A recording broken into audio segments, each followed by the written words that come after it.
ကောင်လေးနဲ့ခွေးကလေးစတိုးဆိုင်ပိုင်ရှင်ကဆိုင်တကားမှာဆိုင်းဘုတ်အတစ်တစ်ခုထပ်ချိတ်လိုက်တယ်ခွေးပေါက်ကလေးရောင်းရန်ရှိသည်တဲ့ဒီလိုကြော်ညာမျိုးကိုကလေးတွေအယမ်းစိတ်ဝင်စားကြတယ်သူတို့ကခွေးချစ်တဲ့သူတွေမဟုတ်လားအဲ့ဒီအချိန်မှာပဲကောင်လေးတစ်ယောက်ဆိုင်ဝါကိုရောက်လာတယ်ခွေးကလေးတစ်ကောင်ဘလောက်လဲခမားလို့သူကမေးတယ်ခွေးတစ်ကောင်က30ကနေ$50အထိအစုံရှိတယ်လို့ဆိုင်ရှင်ကဖြေတယ်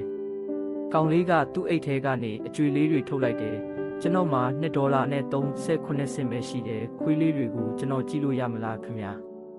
ဆိုင်ရှင်ကပြုံးလိုက်တယ်ပြီးတော့လေချုံပြီးခွေးအိမ်ထဲမှာရှိတဲ့မိခင်ခွေးမကြီးကိုခေါ်လိုက်တယ်မိခင်ခွေးမကြီးဆိုင်ကန်းနဲ့ရှောက်ဝင်လာတော့သူ့နောက်ကခွေးပေါက်လေး9ကောင်တန်းစီပြီးလိုက်ပါလာတယ်သူတို့ဟာတေးသေးဖွေးဖွေးခွေးပေါက်လေးတွေအမွှေးတွေကအရန်ရှည်လို့တကိုယ်လုံးအမွှေးတွေဖုံးနေပြီးလုံးဝင်းနေတယ်အဲ့ဒီထဲမှာတကောင်ကဟိုးနောက်မှာကြံခဲ့တယ်သူကတော့ခြေချင်းထောနဲ့လမ်းလျှောက်နေရှာတယ်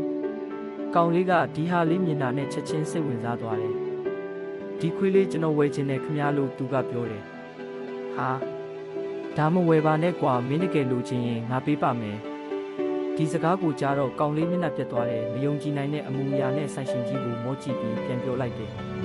အကားပေးတာကျွန်တော်မလိုချင်ဘူးခင်ဗျဒီခွေးလေးကတခြားခွေးလေးတွေနဲ့အတူတူတန်ဖိုးရှိတာပဲကြပြားမှမလျှော့ဘူးကျွန်တော်တန်ဖိုးအပြည့်ပေးချင်မယ်ဒါပေမဲ့အခုကျွန်တော်မှာ$နဲ့38စင်ပဲရှိတယ်အဲ့ဒါကိုကြိုပေးငွေအနေနဲ့အခုယူထားပါကျန်တာကိုကြေသွားတဲ့အထိတစ်လ90စင်စီကျွန်တော်ဆက်ပေးပါမယ်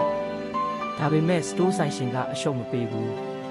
ဒီလိုမလုပ်ပါနဲ့ကောင်လေးရနောက်ကျရင်မင်းစိတ်ပြတ်သွားလိမ့်မယ်ဒီခွေးလေးကဘယ်တော့မှပြေးလို့လည်းမရဘူးခုံလို့လည်းမရဘူးမင်းနဲ့ဘောလုံးလိုက်ကစားလို့လည်းရမှာမဟုတ်ဘူးအဲ့ဒီအခါမှသာကောင်လေးကဆိုင်ရှင်ကြီးကိုမော့ကြည့်ပြီးသူ့ပေါင်းပြီးအောင်နာကိုလှန်ပြကတိုးတိုးလေးပြောလိုက်တယ်